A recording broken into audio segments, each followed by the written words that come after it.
देखिए, सबसे पहले मैं आपको ये बता दूं कि जो सुनील जी, आपका जो सवाल था कि बसपा में सबसे ज़्यादा टूट क्यों हो रही है, और दूसरा सवाल आपका ये था कि 2022 में चुनाव अकेले लड़ेंगी मायावती तो क्या हासिल होगा।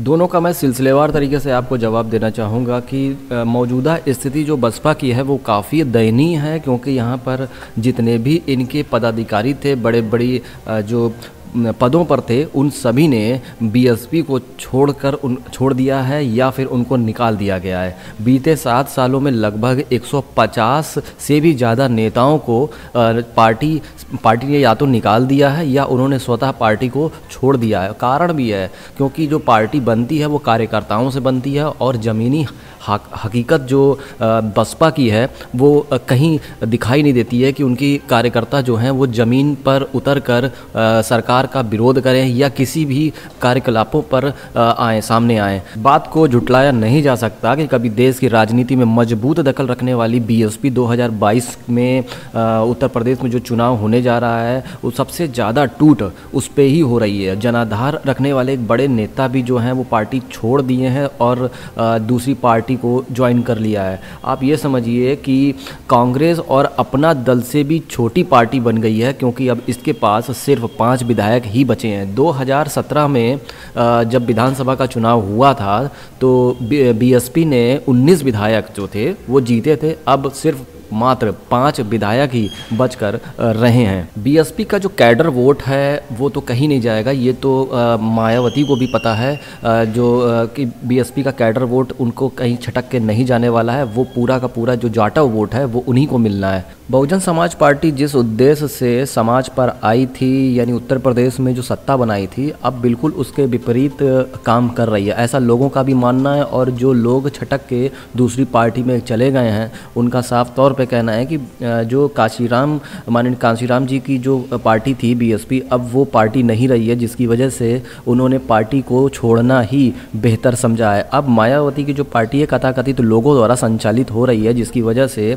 वहाँ के कार्यकर्ता और जो पदाधिकारी हैं उन्होंने पार्टी को छोड़ना ही बेहतर समझ रहे हैं, और सिलसिलेवार तरीके से इसमें टूट जो है वो आपको भी दिखाई दे रही है। अभी हाल में ही बसपा विधानमंडल दल के नेता गुड्डू जमाली ने भी अपने सभी पदों से इस्तीफ़ा दे दिया है। और तो ये एक बड़ा ये बदलाव जो है या टूट जो हो रही है, बड़ी टूट हो रही है, ये आप इसको देख के समझ सकते हैं कि विधानसभा चुनाव 2022 लगा हुआ है, और जिसके चलते यहाँ पर एक मनोबल भी जो है वो भी लोगों का, जो बसपा के कैडर हैं, जो लोग हैं, कार्यकर्ता हैं, उनका भी गिरता है। बसपा के कई बड़े विधायकों ने समाजवादी पार्टी ज्वाइन करी, जिसमें डॉक्टर धर्मपाल सिंह सपा में चले गए। फिर इसके बाद कुंवर चंद्र वकील भी सपा में शामिल हो गए। सुनीता वर्मा, योगेश वर्मा सहित कई बड़े नेता जो हैं बसपा छोड़कर समाजवादी पार्टी ज्वाइन कर लिया। अभी हाल में ही अगस्त में 2021 में बसपा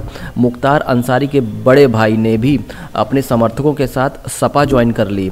और आप ये समझिए कि 2007 में सपा और 2012 में कौमी एकता दल के विधायक रहे थे मुख्तार अंसारी के जो भाई थे मोहम्मदाबाद से।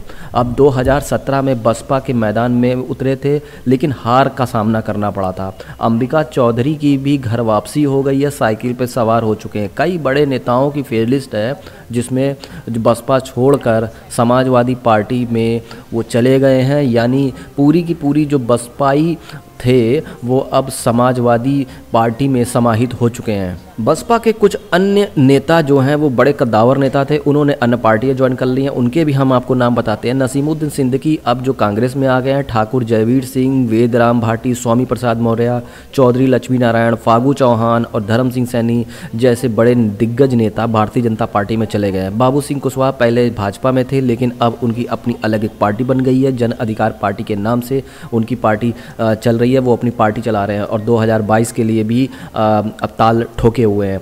फिर इसके बाद इंद्रजीत सरोज और राम प्रसाद सैनी जैसे बड़े नेता भी जो है समाजवादी पार्टी में ज्वाइन कर लिए हैं। ब्रजेश पाठक जो कभी बसपा के कद्दावर नेता थे, आज भाजपा में मंत्री बने बैठे हुए हैं। अब लोगों को उम्मीद है, यानी बसपाइयों को उम्मीद है कि मायावती कुछ बड़ा करिश्माई करेंगी, जिसकी वजह से 2022 में सरकार बनाएंगी। फिलहाल मायावती का ये ऐलान है कि वो अकेले दम पर चुनाव लड़ेंगी, 2022 का चुनाव लड़ेंगी, किसी के साथ कोई गठबंधन नहीं करेंगी और पुनः सरकार जो मायावती की होगी वो बनेगी। वो किस आधार पे कह रही हैं, कि क्या जनाधार उनका है, वो तो फिलहाल 2022 का जो रिजल्ट आएगा, परिणाम आएगा, उस पर निर्भर करेगा।